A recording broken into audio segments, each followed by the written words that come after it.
This presentation this morning is a little bit sort of different from the usual stance because, you know, one of the things that I've tried to do with Alternative View is sort of move away from the historical, the very interesting, because a lot of other events that address that and the role of Alternative View, I've tried to create as one where we focus on the issues that are very real and, you know, the onus is on us to address the issues that the establishment doesn't want us to discuss. But having had the opportunity to meet with Judyth, and of course an outstanding presentation last night from, you know, her other life, but having had the opportunity to meet with Judyth and her absolute direct involvement in what occurred in 1963. And of course what occurred in 1963 is absolutely the original conspiracy theory, because that was where the Ayn Rand and Greenspan, Ayn Rand and Greenspan in particular, because they were in a relationship of type, weren't they? But these were the couple who came up with the phrase conspiracy theory in a deliberate attempt to demonize anyone who challenged the findings of the Warren Commission. And Judyth is going to certainly share her insights into the findings of the Warren Commission and a lot else beside.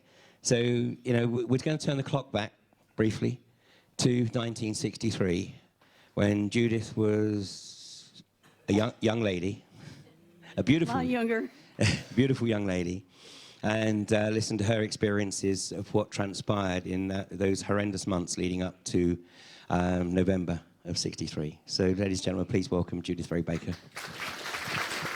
Thank you.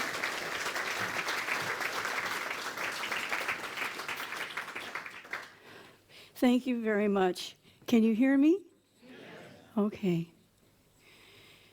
Just close your eyes just a minute and think about little children and what they're told about Santa Claus and the Easter Bunny and all these nice things that we hope happen to them. Now open them again to real life and what you've been told about the Easter Bunny and Christmas and, you know, Santa Claus has to do with what you're told about the Kennedy assassination. It's the best way I can think of to get it across to you. We are making progress. In 1999, when I first spoke out, imagine the burden. Lee Harvey Oswald's girlfriend, who cheated on her husband, and he cheated on his wife, and everybody says he's the most hated man, the most vile man in America. That's the way they felt about him. And I said I was his lover, and that he didn't do it. And they're saying, oh, yeah, prove it. You weren't in Dallas.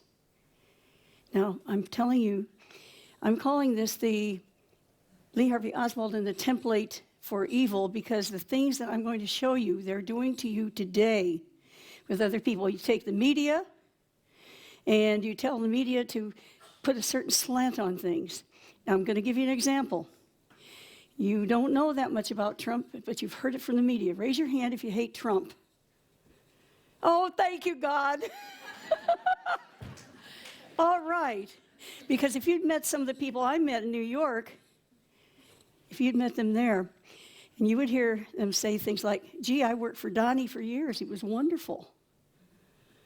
The man has a potty mouth, and he talks about why. He was raised on construction fields. You know what those guys are doing all day long? They're bragging about their sexual exploits, and you know what I mean. He was a real human being who wasn't raised with pansies in his mouth. Okay? Unfortunately, that was against him. Well, you know, gotta hate Trump. I can't walk down the streets in America if Trump's on. I can get beat up. It's really bad. I'm so surprised that nobody, well, my eyes are pretty bad, but I didn't see hardly, I don't think anybody raised their hands in here. You are enlightened. This is going to be wonderful. All right, we are starting to get enlightenment in this matter. Let me see if I can run this thing correctly. This young man here, they say he was a lone nut. Am I anywhere? There we go. Lone nut. Nobody likes him. Let me tell you something about spies. If you have a mission to accomplish, and you have to be at some place like at 20, let's put it this way, 27 minutes after 14 hours, and somebody says, hey, buddy, we have to go to lunch. You say, no, I can't go. Does that mean he's belligerent or he's unsocial? Asocial? The problem that Lee had, although he was a very sociable person, and believe me, he had the girlfriends and everything galore. He was a sweetheart. The problem is that he couldn't be friendly when he was on a mission, because you can't make friends and get your work done. You have to make friends with certain kinds of people. You can't just make friends with just anybody. So he came off as sullen, taciturn, and not talking much, not willing to pay for lunches, and all kinds of things, all of which were used against him. Now, in small print here, you may not be able to read it. Can anybody read it, what it says under here for Lee Harvey Oswald? Can you read it? Yes. What does it say? Can you imagine in 1999, I say that this man didn't kill JFK, he gave his life to save him. Now, raise your hand if you knew that. See? All right, what I'm trying to say is that that's how saturated everything has become from the truth. This man was shot to death after less than 48 hours in custody. I have shown people yesterday a document signed by J. Edgar Hoover. It was signed on November 22nd, the day Kennedy was killed. And what did it say? It said, this document, the SACs, these are the secret agents in command in Dallas, writing to Hoover, head of the FBI, saying, look, we have a newspaper article here that has a black border on it as obituary, and it's all about hating Kennedy, and it was in the newspaper. And they plastered, for 2 days, we've had these posters plastered that are mugshots that show Kennedy sideways and then forward, and it says that they're wanted for treason. We've got these various groups that say they hate Kennedy in every meeting. Shouldn't we look into them as to who killed Kennedy? You know what Hoover said? Lee Oswald had been in custody for 4 hours, and he wrote, not necessary, true, the true subject has been, arrested. Case closed in 4 hours. They hadn't even gotten the evidence, the gun and all this other stuff. They hadn't even shipped it yet to Washington, D.C. to be checked in the labs. Already, he was the only one. The newspapers, and you've got to understand, the newspapers, they say shots ran out. Right away, they say 3 shots ran out, even though we have many witnesses saying 4, 5, 6, 7, and 8 shots. All the newspapers said 3. And the other thing, they said assassin shot. They didn't say assassins. They knew, somehow the newspapers knew it was only one man right from the beginning. All the newspaper headlines said assassin. So there's a lot going on. And then it turns out they have an alert to go out for a man his certain height, certain weight, certain everything. And of course, it matches Lee Oswald. And then you see, so I'm going to show you something that's happened. Here's People magazine about Jack and Jackie. This just came out. It's the 100th anniversary, for Kennedy's birthday on the 29th of this month. This is going to be a keepsake magazine. Why is this important? Why am I telling you about this People magazine? Because inside, they know very well 50 years from now, somebody's going to open it because it'll be an anniversary. This one doesn't say that Lee Oswald killed Kennedy. It doesn't say it. It says the shot, it said, he turned into Dealey Plaza, and the first shot was fired near the Texas. That's all it says, and it goes on about the funeral and everything else. You don't know what a victory this is for us, because everywhere else, the trumpet, they should have said Lee. They didn't do it because they know darn well by 50 years from now, they would have been laughed at and said, "Look at this quaint thing saying that Oswald did it." I mean, don't they know better after 50 years? In 100 years, they certainly will. I won't be here to see it. Look, Joan of Arc didn't get exonerated for centuries. Burned at the stake, but she's a hero. Now, so we have that. And about Kennedy, all you're going to hear is that he was a womanizer. And, that's Jackie, by the way, kissing him. Near the end of their lives together, little Patrick Kennedy The little baby was born premature. He had hyaline lung disease because he couldn't breathe properly. They put him in a hyperbaric chamber. They did everything they could to try to save him. And Kennedy, Jackie had a cesarean, so she was at another hospital when they flew this little boy, this little baby.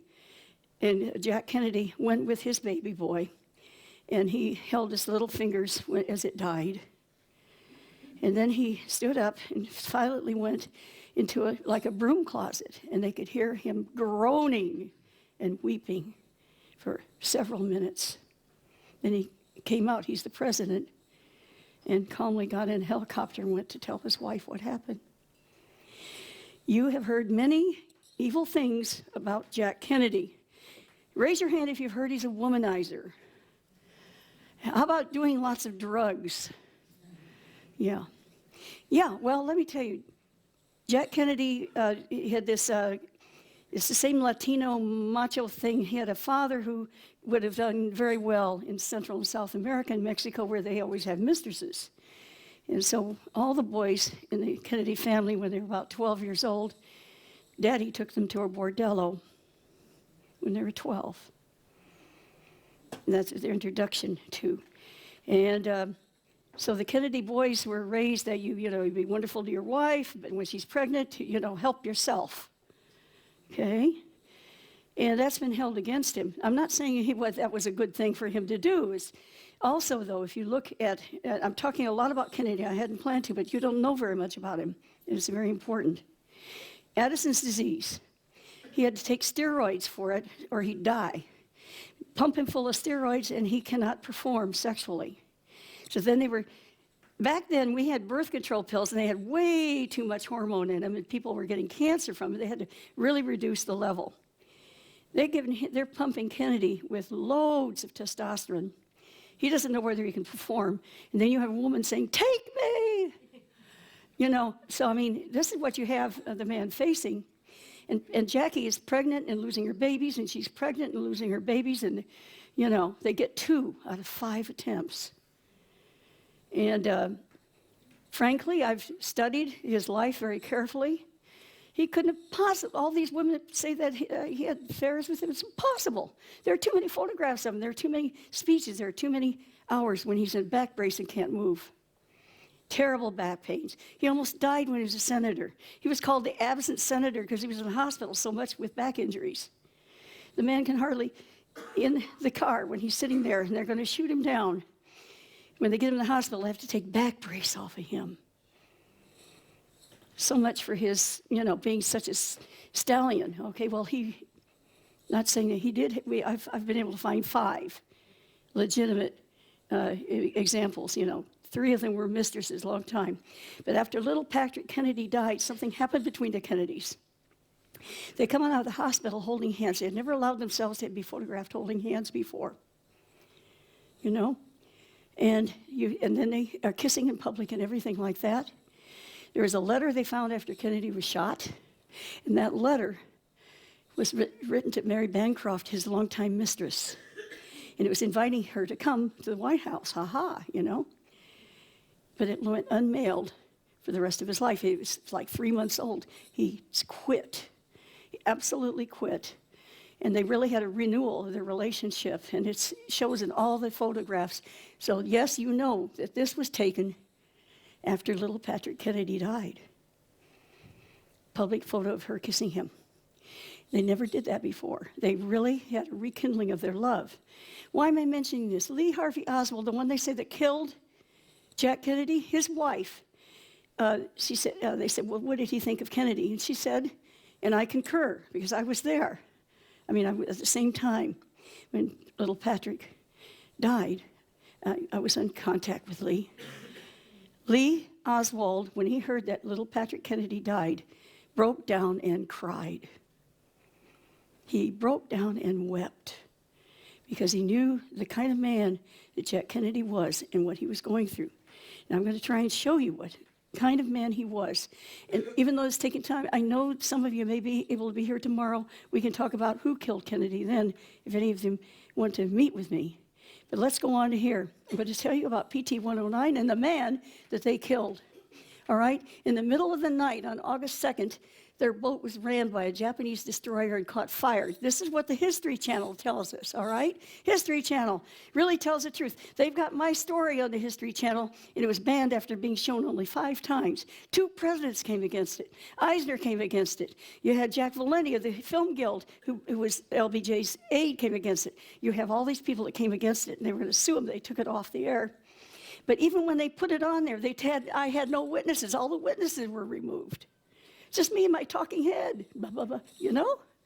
That's what they did. And the History Channel, just like all the rest of the media, their job is to make sure that if it comes out that the government killed Kennedy, nobody's going to care because he's such a philanderer and he's a this and he's a that. You understand? So here's what it says. Several of Kennedy's shipmates were blown overboard. And they all were. This PT boat was cut in half in the middle of the night. There was flaming water everywhere. Kennedy dove in to rescue 3 of the crew and in the process swallowed some of the toxic mixture. And then the History Channel says that's why he complained about his stomach problems for the rest of his life. It talks about complaining. He never complained. Nobody knew it. But this is what the History Channel did. So I'm going to go on to the next one. Let's look at this. History Channel, their version. For 12 hours, Kennedy and his crew clung to the wrecked hull before he ordered them to abandon ship. All right, Kennedy and the other good swimmers placed the injured on a makeshift raft and then took turns pushing and towing the raft 4 miles to safety. Sounds pretty good, doesn't it? But it's a lie. It's a lie. Watch this. The truth says he pushed and towed the raft for 4 miles, hiding the truth about how this man with a bad back heroically saved a critically burned crewman by towing the burned man by straps he held with his teeth for miles. You didn't know that, did you? No, he just pushed a raft. This is someone who was grateful. This is how he did it. He held this badly burned man, could not swim, could not hold on to anything, carried him on his back for 4 miles. It wasn't in the TV specials. They left out PT 109 in 2013 and just showed Kennedy in bed afterwards. Didn't even mention this on our television in America. Okay, I'm going to read this to you now. To tow the injured man, JFK needed to use a strap on the man's military jacket. These are witnesses that have written this, all right? After tugging the strap a few times, Kennedy took out his knife and cut it. Then he clamped the loose end in his teeth and began swimming the breaststroke. He and McMullen, this is Pappy McMullen, he was the oldest one, they called him Pappy, okay? Were back to back. Kennedy was low in the water under McMullen, who was floating along on his back with his head behind Kennedy's. Towing McMullen, he would move in spurts, swimming the breaststroke vigorously for 10 or 15 minutes, and then pausing to rest. How far do we have to go now, McMullen would inquire. Kennedy would assure him they were making good progress. How do you feel, Mac, he would ask, and McMullen would invariably reply, I'm okay, Mr. Kennedy. How about you?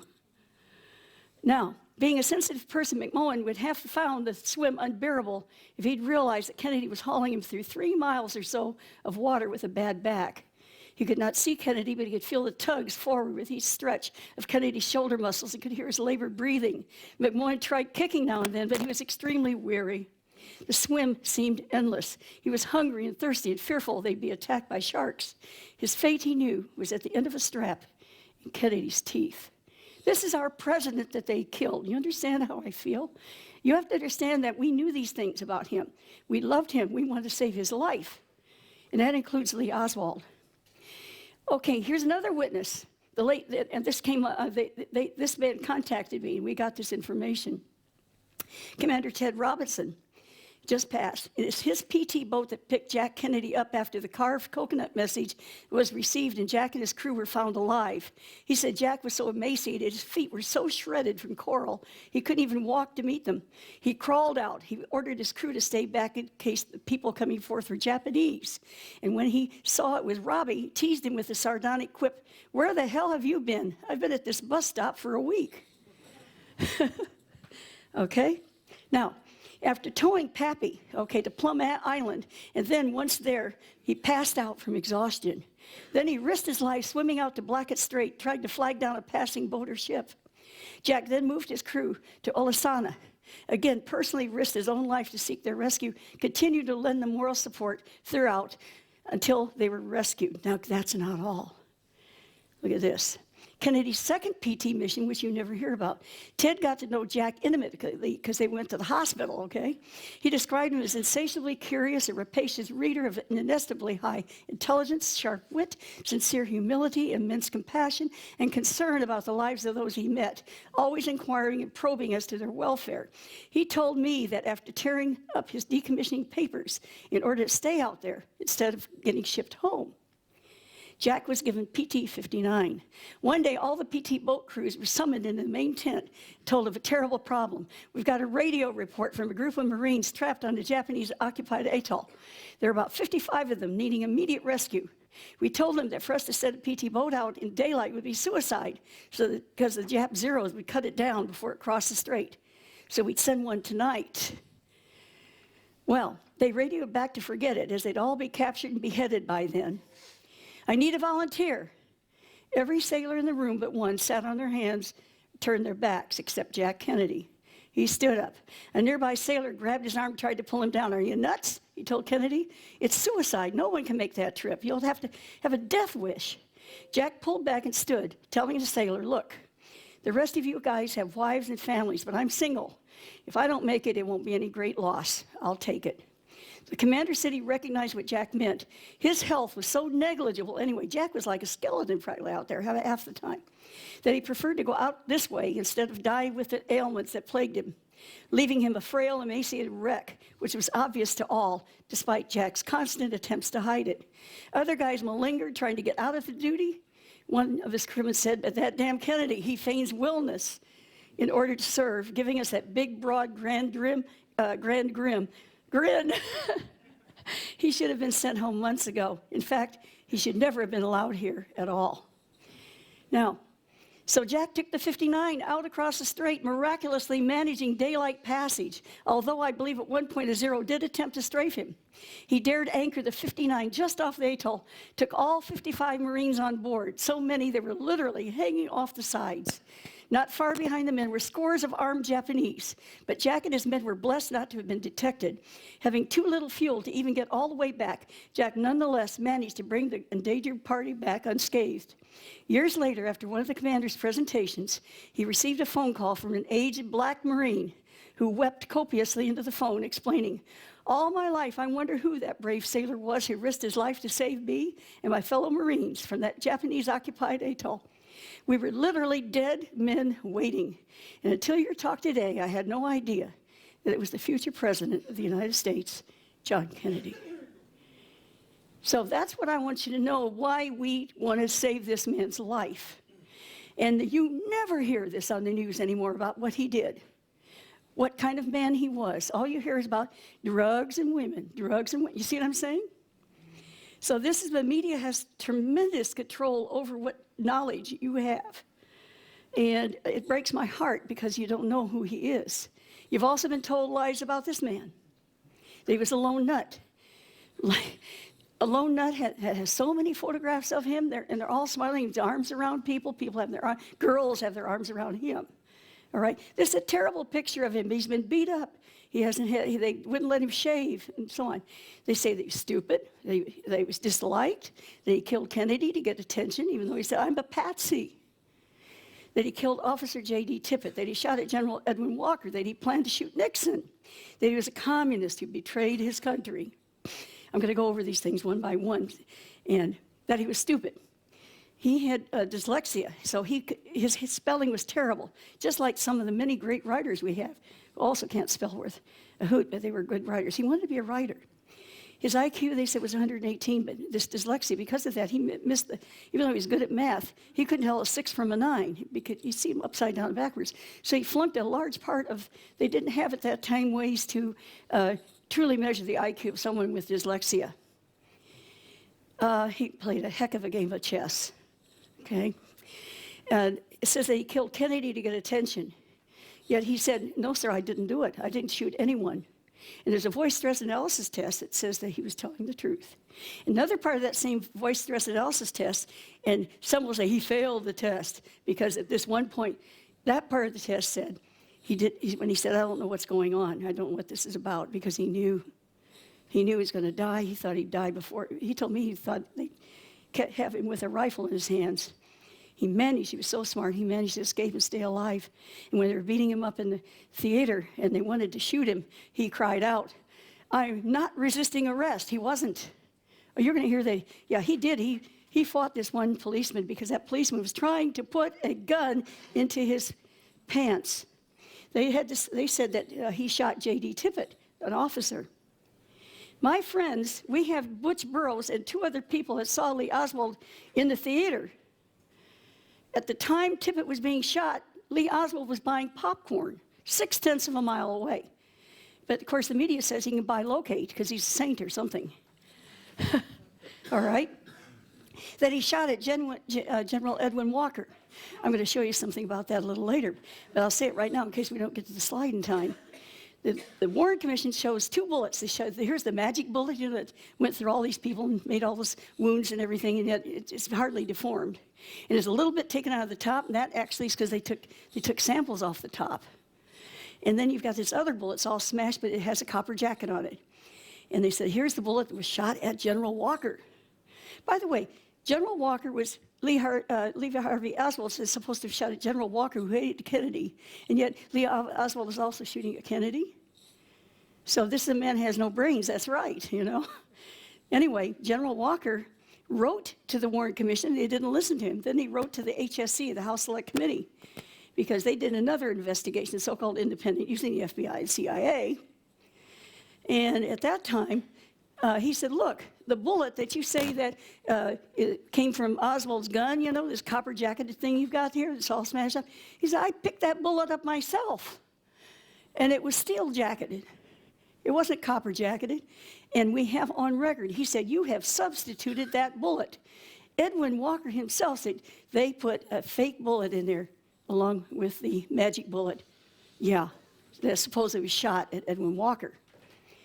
We have the documents that he planned to shoot Nixon. This is hilarious. Even the Warren Commission said, it's hard to believe this. First, Nixon was never in town. Second, Marina Oswald has been sequestered for 6 weeks. No family. Her husband's dead. She has a 6-week-old baby at the time. It had diarrhea because he could hardly nurse it because she was so upset. She had a little toddler. The toddler was born in the USSR. They said, if you don't cooperate with us, we have the records of this, my friends. We have the records. If you don't cooperate with us, we're going to deport you. So she went from saying he had no rifle, and he never had the photographs, the backyard photos, to say, oh yeah, I took the photos, and yes, he had the rifle and was shooting, dry firing it all the time. Although nobody ever saw it for her. And you know something? Poor Marina Oswald, you got to really feel sorry for her, because they would have deported her. Her baby that was born in America, she would have to leave behind. Leave behind. Just imagine. Do you think she's going to say, oh, I'm going to tell you everything, and I'm going to tell you he didn't do this and he didn't do that, and they would have deported her. In fact, to this day, she says nothing except that he's innocent and he didn't do it. She can't say anything because she had to do that under oath. And if she says something different now, that they would put her in jail, because she had testified under oath. That he was a communist who betrayed his country. When I said also about planning to kill Nixon, first it wasn't in the papers. She was pregnant at the time. She described how she stopped him. You know how she stopped him from shooting Nixon? According to her statement. Well, she locked him in the bathroom. That's how she did it. Think about that. And they had to gently tell her, well, in America, they don't put locks on the outside of bathroom doors. In fact, there weren't locks on any of the doors on Elsbeth Street where that happened. So they said, maybe we don't believe her about that, but we're going to believe her about all these other things that she has said. Yeah, that he was a communist who betrayed his country. You know why? He was a defector. He was in all the newspapers. This young man defected to Russia, and he wasn't just an ordinary defector.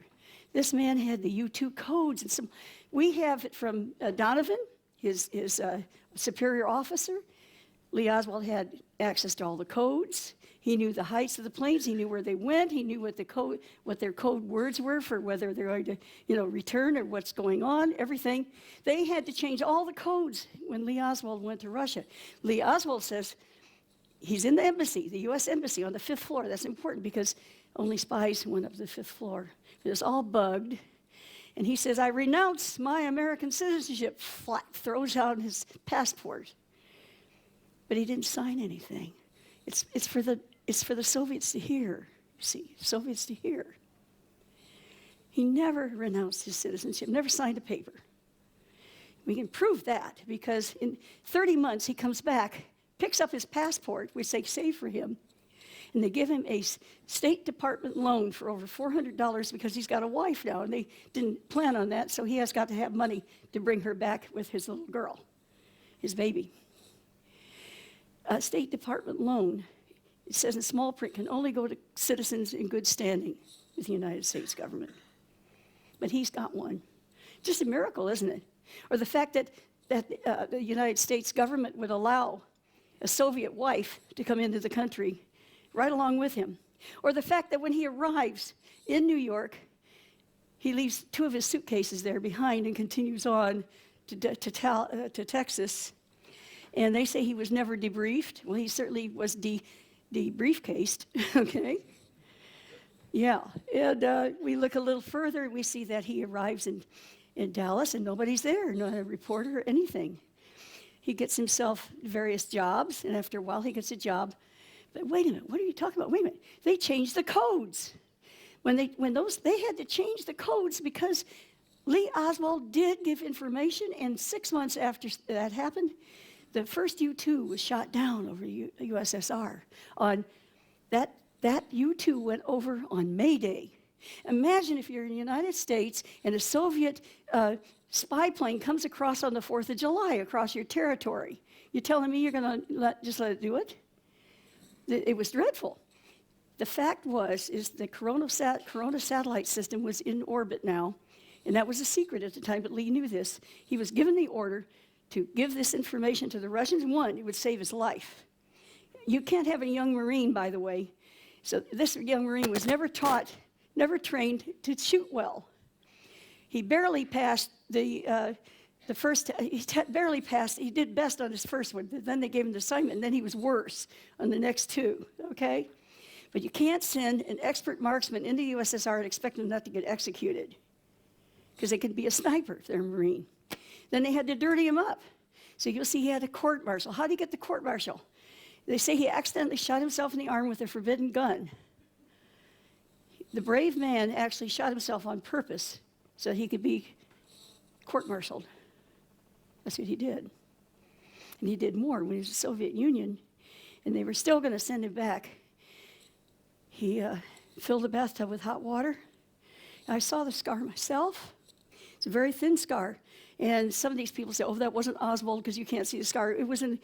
If you do this with your hand, you can see what happens. You can't necessarily see it with a very fine scar. 5 tiny little stitches. He slit his wrist and he almost bled to death. He never intended it to go that far, but Rima, who was the guide, the Soviet guide, she was a half an hour late. He almost died. He was unconscious when they found him. And they put him anyway. Now here's the secret that a lot of people don't know. When he's able to stand, and they took him out of that ward and put him in normal one because they realized he wasn't a danger to anybody.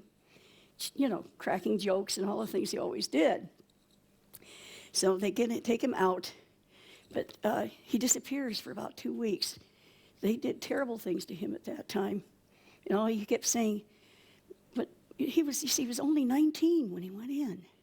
They never had a spy go in that young. That was on his side. That's what they did. I mean, he has a prodigiously good memory. He maybe couldn't, tell a 6 from a 9, but he could remember everything. He had terrific knowledge of Russian, to the point that George de Mohrenschildt, who was born in Russia originally and knew Russian, who was teaching Russian, said he had the best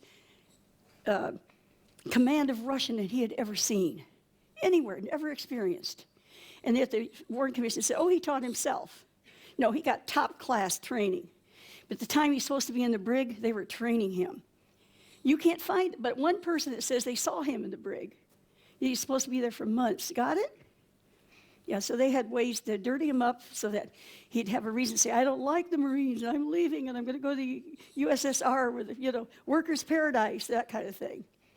He had started, and then you'll see the Warren Commission says Lee Oswald started studying communism when he was 12. Oh my God, he's going to kill the president. He's already thinking it back then, right? I mean, really. But they don't tell you at the same time he was reading Hobbes, Leviathan. He was reading all the Thomas Jefferson, the writings of the patriots of our country. He was finding out both sides because he wanted to be a spy. Why? You look it up. Even in the Warren Commission says this man, his big hero, his name was Herbert Philbrick. He had a television series called I Led Three Lives. Lee Oswald's 12, and he's watching it in New York. And he starts to cry. I want to be that too.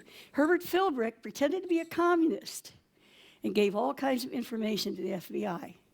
So you have this man, they say he's a communist. His big hero was Herbert Philbrick. There's so much I'd love to tell you. We don't have time, but we're going to go a little further. I'll show you what the media did to him. This is a picture I like to show you, the smirk.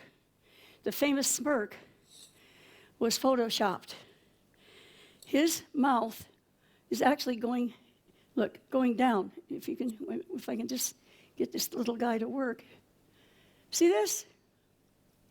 This is going down. But they have added, see this little white thing? You know what that is? It's a drop of white out that they dropped. They're going so fast.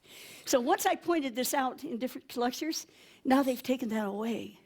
So on the internet, it's hard to find this photo. They have taken that drop of white out. Very interesting. Let's go on.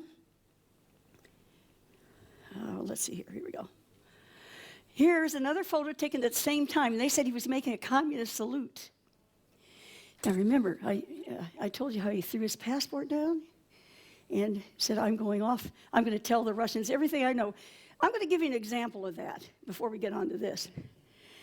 Today, if you had one of your British soldiers who if he was actually trained as a spy and all secret, all that kind of thing, but he's going to go to Iran, and he stops at the embassy in Iraq and says, I'm going to Iran, I'm going to tell them everything, all the secrets I was taught, I'm going to tell them all. Do you think they'd let him out of the building? Lee Oswald walks right out of the embassy after saying, I'm going to give them all the secrets. This man, Lee Oswald, you could see the first page of his passport application for a new passport, because when he came back, it was stamped USSR all over the darn thing. You can't use it for ID because they put him in jail. They were to find a way to do it. You couldn't even get a newspaper that said something about communism without losing your job or something. It was really bad. And here's Lee Oswald, and he's got a passport he can't use for ID.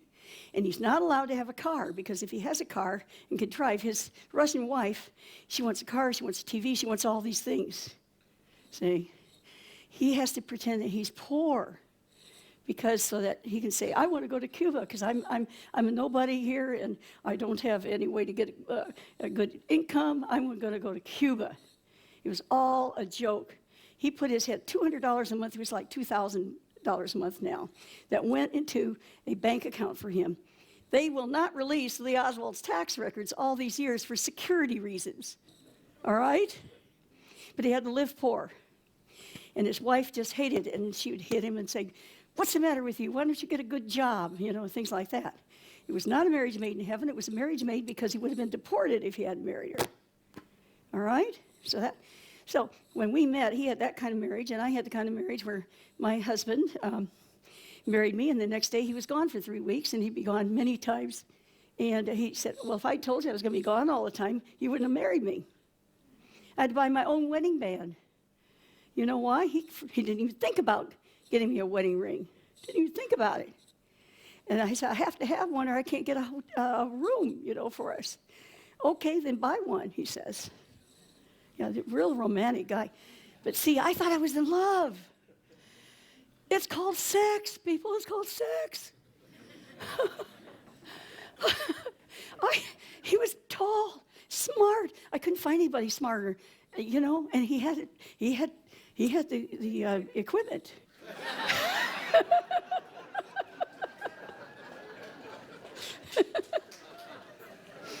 We had ended up 5 children. 5 children. All right? All right, so I thought I was in love when I was in sex, all right? So I was ignorant. I didn't believe in God anymore. You know, I had going to be a nun. I'm going to help people. I'm going to worship God. I'm going to be a saint. To hell with you, God. You didn't like you didn't stop my dad from kidnapping me out of the convent. So therefore you don't exist. So that's why I went from that point to the other. Because my dad fed me all this anti-Catholic literature. All of a sudden I realized there was a Pope Joan and so on. I said I'd read the encyclopedia all the way through when I was still in high school. But anytime it said anything against Catholics, I didn't read it. So, you know, it was in that situation. And here comes Lee Oswald, an honest man, a sensitive man, a good man. But he has to play a role that he is pro-Castro. Why? He's protecting our project. Our project is we are formulating a biological weapon that can kill Castro. We have a ring of doctors involved. In that ring of doctors, it's very, very important that they don't communicate with each other. So it's broken. At one point, each of them have a certain section they're working on. For the great Dr. Alton Oxner, hey, will you do this for me? I need genetic testing on this row of mouse stuff. See, like, and this one over here. Look, we got to get these mice over here irradiated, certain level of radiation. You see, they mustn't know about each other. But in this one nexus here, I was there, and Judyth Vary was there, and we're not even in that ring. It breaks the ring. We see everybody that signed off on this. I saw their initials and everything. We don't sign anything. We don't sign anything. Lee Oswald is there to protect us. He pretends he's pro-Castro. Castro's sending his spies to New Orleans because that's where they've been training anti-Castro guerrillas. They've had pilots that, like Judyth Vary was training, and you have all that going on to kill Castro. So he's sending spies there. Lee Oswald and several others are there to pick him off. So whenever you hear that he was a, pro-Castro person, just remember what I told you. Read my book, Lee and Lee. Please, it's got all the documents. I saved stuff because I thought we were doing something historic. I believed these doctors, these eminent, important men. I was just a kid, really 19, when I went to New Orleans. And they tell me, do this for your country. You can stop World War III from happening. Get rid of this man. Help us. One man against millions? You mean you're not going to help us? I came from Florida, and I was taught to hate. Just hate Kennedy, because all my friends were Cubans, anti-Castro Cubans. I had dated Tony Lopez Fresquet, and his father was a finance minister of Castro's Cuba. I had connections that looked like I was CIA, right, even from the time I was in high school. And I talked about some of that yesterday. And I'm talking now about what they did to Lee Oswald, because this man, he comes back from the Soviet Union.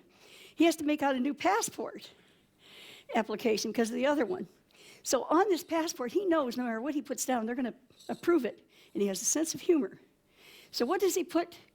I told some people here today, yesterday, maybe they're here. Is there anybody here who I told you yesterday what he put on his passport application? All right, well, I'll tell you what he did. When it says, are you married? Yes. When did you get married? And he put April 31st, 1961. There is no April 31st in the calendar. But he didn't care. He didn't even put his on the application, he didn't even put what his occupation was. And so the guy who's going to pass it, writes it in for him in different handwriting. In different colored ink. On the internet, it's all black. But the ink is red, along with the man's signature red. The guy who approved his passport had to fill in his occupation for him. He could put his name was Santa Claus, they would have approved it. All right? It's that way. And on that application, at the height of the Cold War, it says he intends to return and visit the USSR. Yeah, and they prove it in 24 hours. I met the man who did it. His name was Charles Thomas. He put down that he was Arthur Young. It's a long story. If you read it in the book, I don't have time to tell you all this, but I proved to the family I knew this man because he had a certain accent. He had tattoos on his fingers. And he told me he was married to a Chitimacha Indian. There aren't that many Chitimacha Indians around. Okay, and so I found these people, and she was a Chitimacha, and her husband had died by then, but they had all kinds of things, and they always knew there was something funny, fishy. Well, he's the one they flew in from Miami, CIA, to approve Lee Oswald's application, no matter what he put on it, okay? Because they needed him to be able to go back to Russia if necessary. Okay, now here you see another photo, different angle, same minute, same moment. And they say, oh, this was a communist salute that he was making. See his fists? Oh my God, communist salute. On the film that this came from, he's walking along. Back then, today, the US government allows police to handcuff babies. I mean, you know, it's just, you know what I'm saying. When they'll arrest somebody my age and throw me to the ground and stomp their foot on my head. That's what we've come to in the land of the free and the home of the brave. Well, in this case, you've got Lee Oswald. They're asking, what, are you handcuffed? That's how rare it was back then. And he says, look, and he's in pain. That's why he's got fists. He's got cuts from the handcuffs. You can see it on the autopsy. He's in pain. That's why he's got his hands in fists. And it's just like that. Do you have handcuffs? He went, yeah, like that. They said, communist salute. He's going, hee. And they made that big grin I showed you. This is what, from another angle, unretouched, they didn't use this photo, he is not grinning. Same instant from another direction. He took off his wedding ring. You'll read how much we loved each other. He said, I'm not going to wear this when I come to you, whether I come to you dead or alive. He left it on his wife's dresser on Friday morning. Instead, he put on his Marine ring, Semper Fi, always faithful. They took that ring off of him. You can see the ring. Look, you can see the ring on his finger. You can see his bracelet. Anyway, you know what they described it? Because they had to describe the possession. They didn't want anybody to know he's a Marine. They put silver object. Yeah, silver object. Later they put down ring because somebody said, wait a minute, what is this silver object? But the very first thing, silver object. Okay, so please, somebody tell me when we're running out of time or close to it so I can. Here is another one where we've blown this up so you can see this, what they did. You can see that they created, here's the real mouth. Here's the real mouth here. This is what they did. They drew in. He's the only man that I know of, and I've studied my human physiology and anatomy very well, the only man I know who can smile and frown at the same time. Okay? Here, I'll show you another one. Here is another one. This is a famous smirk photo. They show it all over the place. And when you blow it up, you can see they actually drew in. They drew this up, going up like that. His real mouth went like that. See that?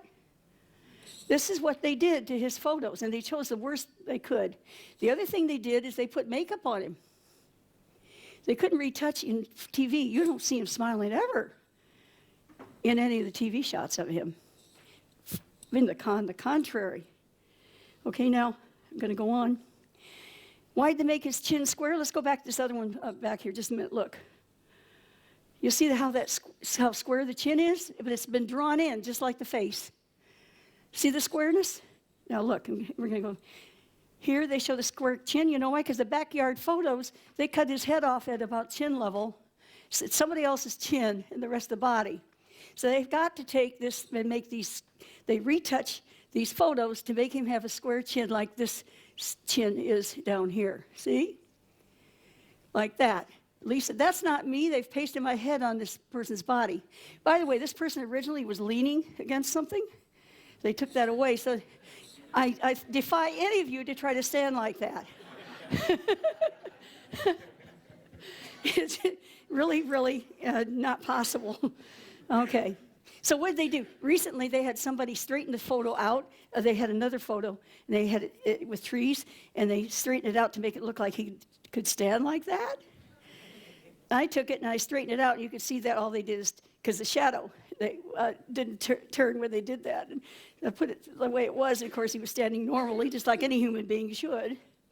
All right, now here, Lee actually had a pointed chin. That's why they had to redraw it. Did you know that? This is the mug shot, for heaven's sakes. Oops, we're on to the next one.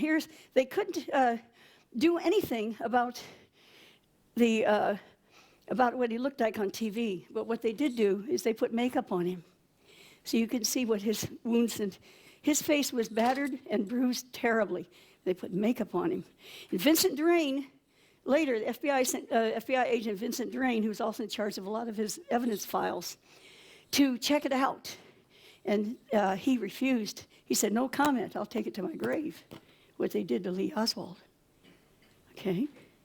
And so when he let him out to kill him, they had so much makeup on his face, you could only see a little bit of the damage, only in autopsy. They had to tell his wife, because she had visited him once, look, you got to be prepared for what his face really looks like. It's the man I loved. Here in the backyard photos, here's your real chin, okay? And there's the one in the photo. The other things, they slipped these photos of communist newspapers into this man's hand. But by doing so, they accidentally cut off his fingernails. See? This is the backyard photo. Yeah, so you blow it up and you see he doesn't have any fingernails left. Oddly enough. And there are other anomalies. For example, the photograph that they put in there, the papers are actually too big. So you measure them and he should be 5 or 6 inches taller. So we know that they were, of course, rigged. All right, I'm going to go on here. Whoops, I'm having a problem here. Here we go. Oops, wait a minute. Okay, now here's what's interesting. You have an important anomaly here. See this? You know what that is? That is a sling mount, and it's a rope that was tied in, and that sling mount is underneath. That's how you carry the rifle. But in what rifle that they took out of the Texas School Book Depository, the sling is on the side, and the mount is on the side. They're two different guns. But oh no, I guess I don't know how many rifles he had when they finished, but he actually had none. And I can prove it. They have the form that he had to make out. They said he made out, Heidel did. And by the way, for some reason, he carried the Heidel ID with him when he was captured by the police, even though he was supposed to have killed a policeman. And he's supposed to have kept the gun that he shot. Now, even on television, when they have somebody shooting, they throw away the gun. But not Lee Oswald. He carries it on him. Even though he didn't even use the holster that was planted in his room, he's got a gun. Bam, bam, bam, bam. And then he puts this hot gun into his pants. You ever tried that? You know anything about guns? He's supposed to shove that in his pants and run. Right. You know how long that's going to last? Because it was snub-nose 38. It wasn't a regular. It popped right out. We just have to run like this, And he's supposed to have carried that into the theater with him so that the police could find it and charge him with the murder of Officer Tippett. Isn't that nice? They're not nice. All right. Look at this. They're still retouching. 2003. You're smart people. I don't even have to show you where to look, but you can see they took certain shadows out because it was embarrassing that you have shadows coming from two different directions in this photo. It's bad enough. You have the shadows under the neck and so on, and then under the nose. That's one sun. Then you got the sun that's going this way. You've got two suns in the picture. See that? Isn't that cool? I mean, God worked miracles to get this man convicted. Okay. Here, when you put Oswald's face on, it's the only thing that doesn't smear all the different, no matter what position they're in, or they're smaller or lighter, the face is same size. They have him closer up in one of the photos, further back, head stays the same. It's a miracle. Just a miracle. Okay, now that's the end of part 1. So I'm going to go to part 2 here. Can I get a little help here? Maybe, let's see. I think I lost my helper. Yeah, I want to make sure that we get to the other side. How much time do I have left? 25 minutes. Okay, I've got enough time, but if I can get somebody over here to help me here. I have a vision problem, and I could really mess things up unless I get the expert here. Wonderful man. Yeah. I'm always out of luck. I've got the equipment.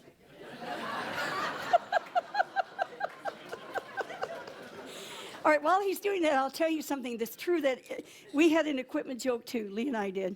We had a race up what's called Monkey Hill. And I said, look, the reason I lost to you, I said, this is all my equipment here. And he said, well, that's not quite true. He said, because I've got all this equipment down here and I still beat you.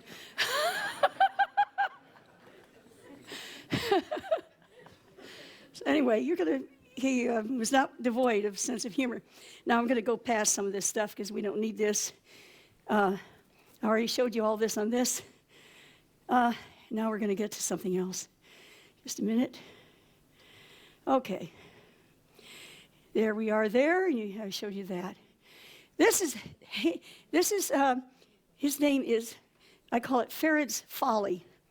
This guy here says, I have studied these backyard photos, and they are genuine. Oh, shoot. Oh, no, I did what I did that one time before. Oh, shoot. Let me see here.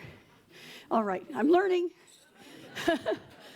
Haney Farad, Dartmouth guy, he says, this rifle photo is real. You bet it's real. They gave him a copy of what they had in pixels. And he says, look, all the pixels are right there the way they should be.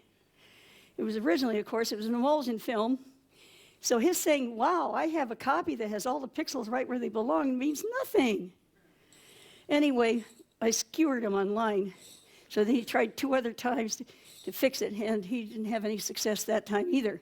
Then we looked him up, and Dr. Henry Fetzer found out he had a contract with the CIA. Yeah. And so we tried to tell Dartmouth what kind of critter he was, and I think he lost his tenure. I hope so, anyway. Okay, now we're going to look at the sniper's nest. You've been told that the sniper's nest was built by Lee Oswald, and yet we have right in the Warren Commission, FBI, saying the workers there built that so they could hide behind there and do a smoke or something without the boss seeing them. He never built it. You will never, ever see these boxes here. They keep moving them around. They had a problem because originally the way they put these boxes, it turned out that if you laid the rifle across, it would hit the rifle, butt would hit the pipe.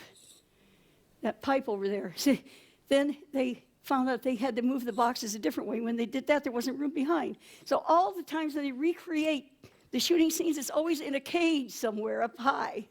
They don't show you the real reenactment with boxes. When they tried to do it, they had to move all the boxes. See this?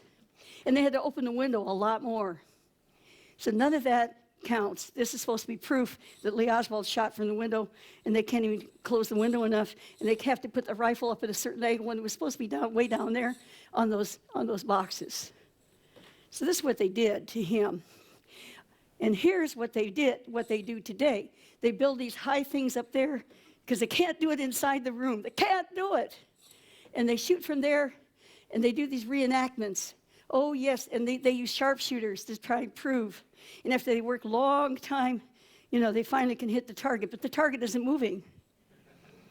I mean, Kennedy's car was going downhill, as a matter of fact, far away when he's supposed to have shot. He didn't shoot when the car was coming at him. I guess he was too scared. Anyway, so here's what they put in the Warren Commission. I want you to see, this here, I have to get off straight. This says Commission Exhibit, see that? That thing's from the National Archives. It was in the 26 volumes that also have Jack Ruby's mother's teeth in it because they fill it up with all kinds of junk. And they rebuilt this 30 feet too low. Now remember, he's supposed to have shot from way up here on the 6th floor. Okay, that's 1 floor down. They built this thing 30 feet lower because actually if they built it that high, nobody would have been able to make the shot. And they had their experts up there shooting at a target that wasn't moving. And they still only got 2 shots out of 6, I think 6 experts. This is their proof, they said, that Lee Oswald could shoot from the 6th story and kill Kennedy. That's their proof right there. Now, how did they get away with this? Dulles said easily, he said people don't read these things. They made 26 books that you have to plow through to find these things. Right in full sight. All kinds of things that prove Lee Oswald was framed. Rifle and fingerprints. The man is holding this. He knows there are no fingerprints on this thing. Oh, not again. He knows there are no fingerprints on this. He doesn't matter where he doesn't care where he touches it. supposed to kill the president. Should be handling that thing with, on the both end, no. They carry it around, show it to everybody like that. And then they send it off, and the FBI says, we can't find anything. There are no fingerprints on the darn thing. Well, of course not, because whoever, handled that thing, they wiped it off. So he had to have had time to do that, they say. Now, what's interesting about this, we have down here a young man. He's not young, he's dead now, L. Maddox. And L. Maddox says down here, he says, to me, and he says, with respect, respectfully, and so on, because I told him, I know how Jack Ruby died, and that he was injected with this cancer that killed him, and he knew it too. And I never had a chance, I think, to explain how Jack Ruby knew that. He came with money, and in the book I go into more detail, but briefly, he knew that when you get a penicillin shot, you get it into a muscle mass. You don't get it into the vein. All right, that hurt. That would really hurt. But the point is that the cancer weapon had to be injected into a vein. Now, Cass was going to listen to his doctor. He said, I got to inject this in your vein. This penicillin. I mean, they'd listen. Penicillin actually was filled with cancer cells, okay? Virulent ones.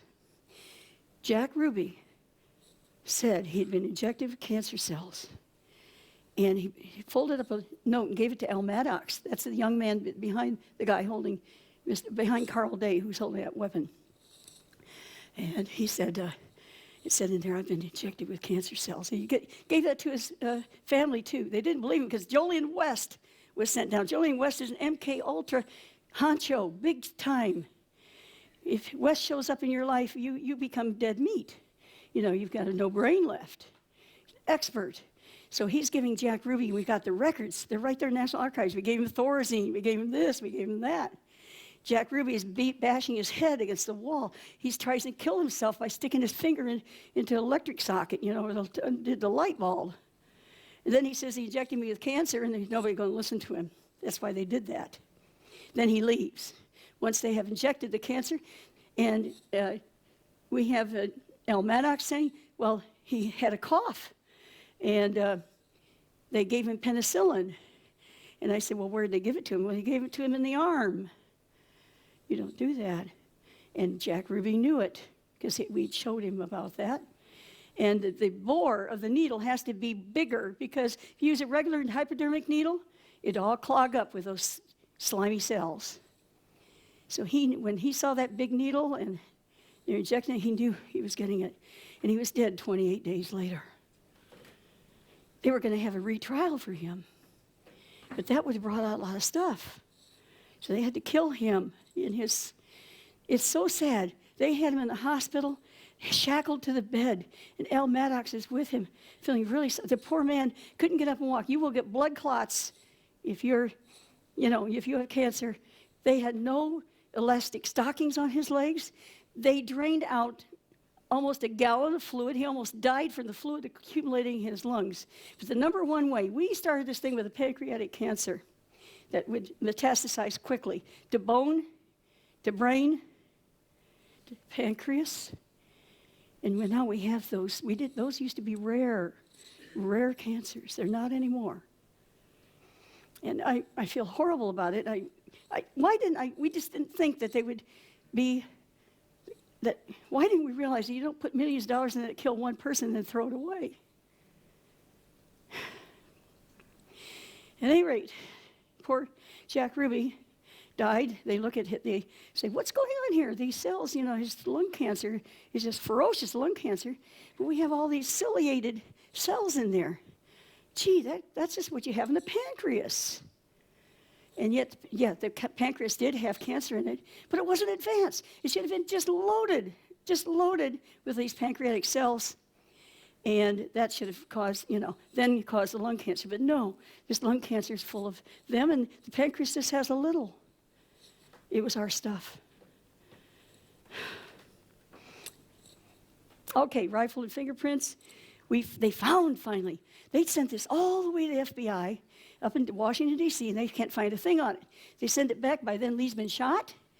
We find that 4 people go to the funeral home where they've got him laid out, and they're with him for over 5 hours, and the poor guy has got to get all these fingerprints black off of his hands. Then suddenly they find a palm print on the rifle. Well, how about that? And they aged it by putting some Scotch tape on it and pulling part of it off. I know exactly how they do that stuff. And so Lee Oswald suddenly, at some time, handled the rifle. That's proof and also they found a tuft of his shirt. I mean, they overdid it, okay? Not only did the rifle have the, palm print, but it's got a tuft of stuff that came from the shirt stuck in part of the rifle. Right, yeah, right. Okay, so that's what they did. But I told you about these order forms, Heidel. Before they had enough, apparently this very fast, because the order form for the rifle, they've got a bank, it's what do they call them here? I'll have to use the American term, I guess. Okay, well, we would call a money order, okay? And the money order was made out, for the rifle, certain amount, and then the bank's supposed to stamp it, This one, apparently the bank just loved Lee Harvey Oswald so much they didn't stamp it.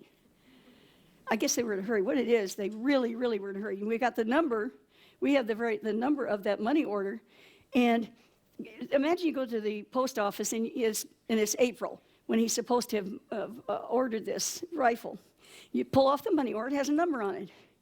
Well, by the time you get to November, you've pulled off a lot of these numbers. But for some reason, the clerk apparently ruffles it up, ignores all these on top, and pulls one out that's for November that he did the money order that was for April.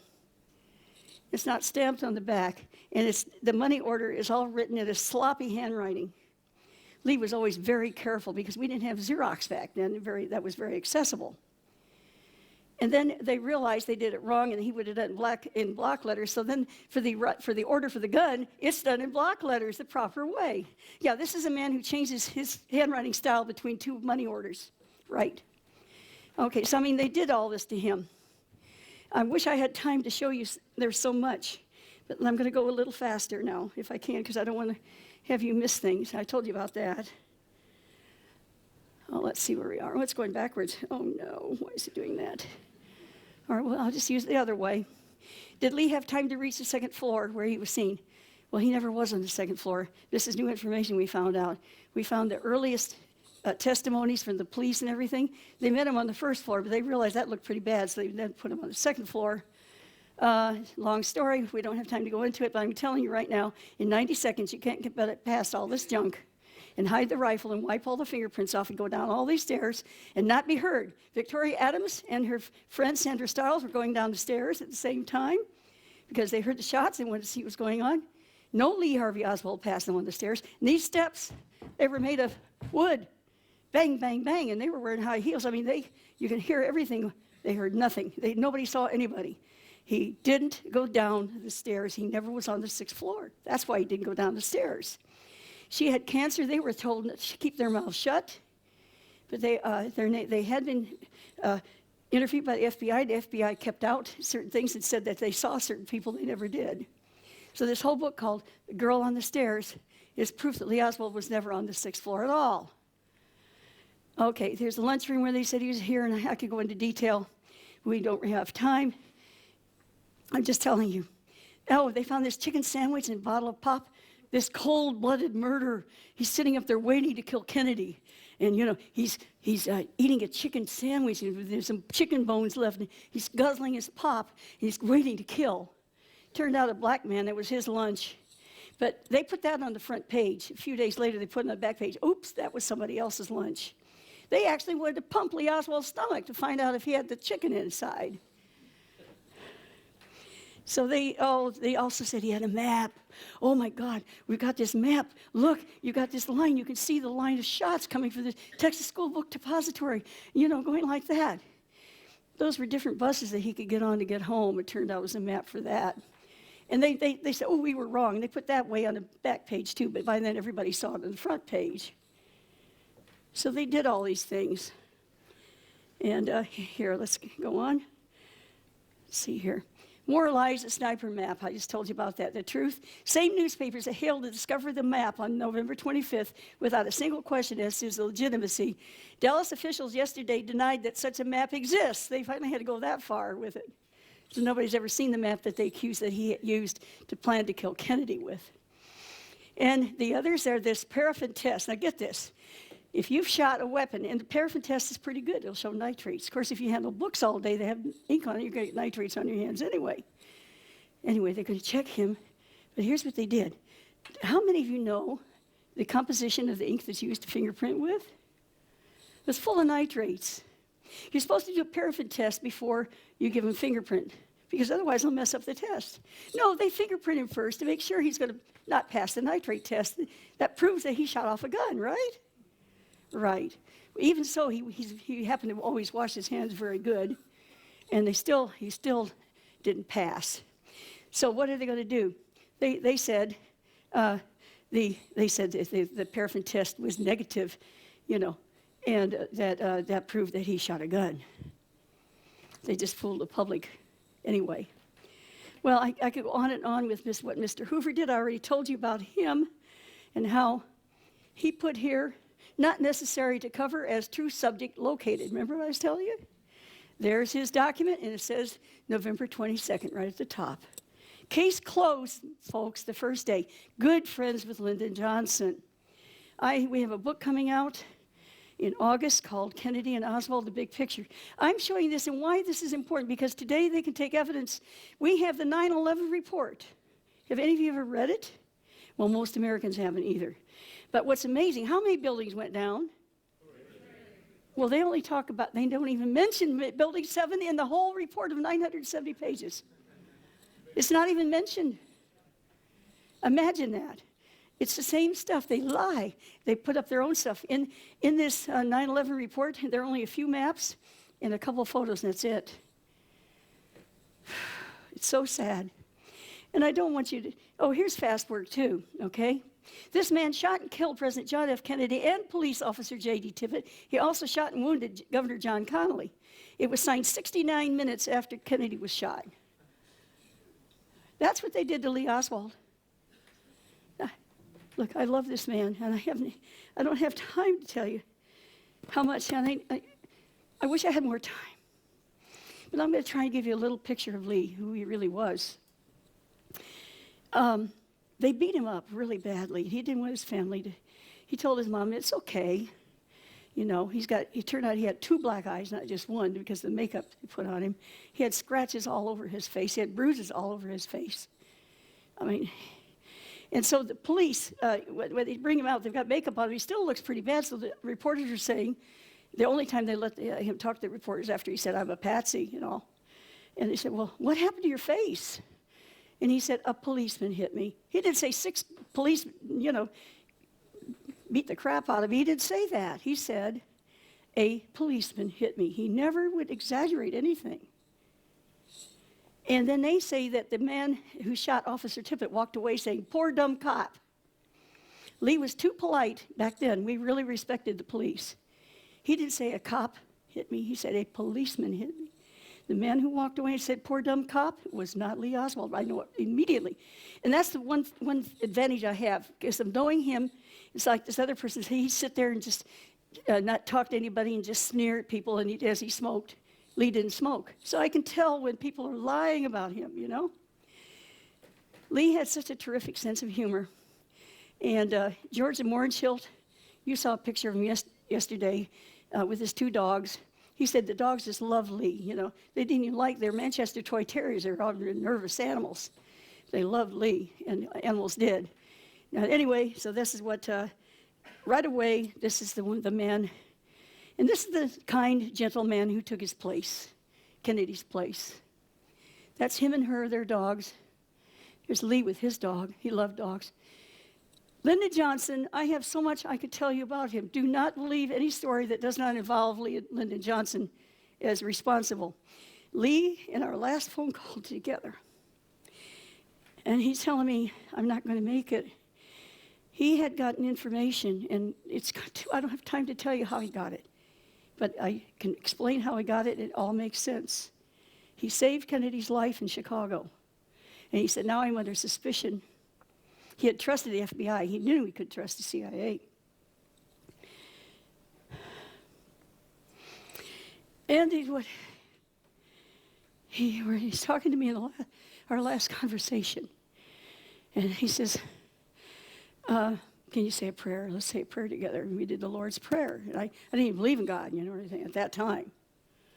And he said, I only ask you one thing of you. 2 things. He said, please tell my little girls that I was a good guy. Tell my little girls. And I waited 35 years. I waited 35 years before I started defending him. And the other thing he said, and there are 3 names I don't want you to forget. They're very careful with the handlers. When I said that Lee Oswald was, he told me that his handler was David Atlee Phillips. Nobody believed me. But now we have witnesses galore that have come out of the woodwork and everywhere else. Abraham Bolden came out and said a man named Lee saved Kennedy's life in Chicago. Years after I said so. We had E. Howard Hunt on his deathbed tape saying the big event. I called it the big event. It's right in the 2003 thing. It said Lee said the big event was going to occur on such and such a day, because that's what he called it. He knew the name of the op.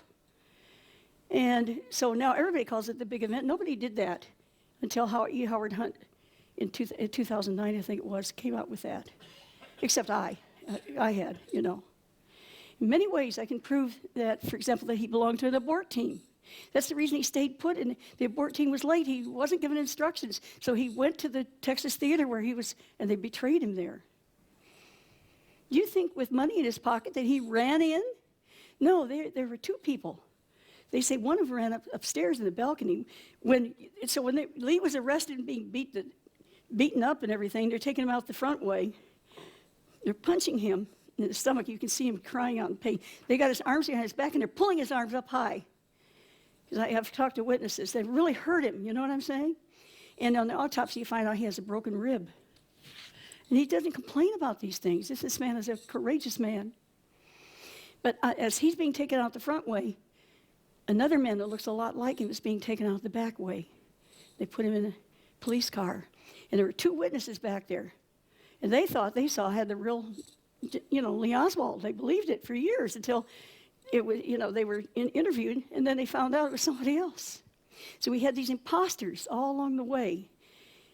And they even sent him to Mexico City. They never intended that stuff to go and kill Castro. We now know, we believe they sent him a dummy. They weren't going to let that stuff get in the hands of the Cubans. But we were ignorant, we're young, And we trusted the CIA. Don't ever do that. Okay, so here's the wonderful man who took over. I have evidence. We have plenty of evidence now. Lee said, remember 3 names. David Atlee Phillips. That was Mr. B. That was Mr. Bishop. We have a new witness that came forth. His name was Win Johnson. Win Johnson saw Lee Oswald with David Atlee Phillips and with Antonio Vestiana. Last year, Antonio Vestiana came out with his book. It actually got printed just a few weeks ago saying Lee Oswald indeed met with David Atlee Phillips, one of the most important people in the CIA. And you're telling me he wasn't CIA? Of course he was. Of course he was. He was a wonderful example of a heroic man trying to work for his country, and they used him like that. Okay, now, why Lee couldn't say who he really was. I've got all kinds of, I don't have time in this, but I can tell you why he couldn't say, I'm CIA. He couldn't say, I'm CIA. Because if he had, his CIA contacts in the USSR, they would have executed them. Understand? He was faithful. He did not betray all those CIA agents that would have been executed in USSR. And I'll just go quickly here. There's so much I wish, and I'll be here tomorrow for anybody who would like to see a lot more. They even put fake people up there because they couldn't even show him going to the embassies and everything because he was always with somebody. They couldn't actually, so they put a fake guy in there. That's supposed to be Lee Oswald, right? There it is, Semper Fi, always faithful. Here's the police lineups. I'm going to finish with this. In the lineup, the rule was this. You had to stand forth and say your name and then say where you worked. And step back. He's number 2. There are 4 of them. They're supposed to have 5, but they want to make sure they make the chances. So the first one stands up. There, by the way, Lee had they were dressed like this. Well, actually, one had a jacket and very nicely dressed. And he was all beat up, and he had a torn shirt over this, a brown shirt. He looked awful. And this is the lineup. Which one's the bad guy, folks? But it's worse. The first one stands forth. Now, listen carefully. This is true. I can't make up their names, and I don't have time to look it up. But the first one stands forth, and he says, my name is Jerry Barry, okay? And I work for the Dallas Police Department. He steps back. The second one comes forth. My name is Hilly Billy, okay? I'm a clerk for the Dallas Police Department. He steps back. The third one comes forth. He says, my name is ABCDEF, and I work for at the Dallas jail. And he steps back. Here comes, I'm Lee Harvey Oswald, and I work at the Texas School Book Depository. Oh, you mean the one that's in the paper? Lee Harvey Oswald, you're the one that say killed Kennedy. Gee, you must be the one. And they pick out Lee Oswald in these lineups. That's how they did it. Okay, I have to quit. There's so much I'd like to tell you. There's so much, but he knew Jack Ruby. He's looking at him, and he gets shot. The guy next to him, he gets shot, by the way. We don't have time for all this, but tomorrow, come. If you're still here, come. I'll tell you a lot more. Okay, thank you. Thank you. Judyth, thank you. Hang on, I'll take it down. Okay.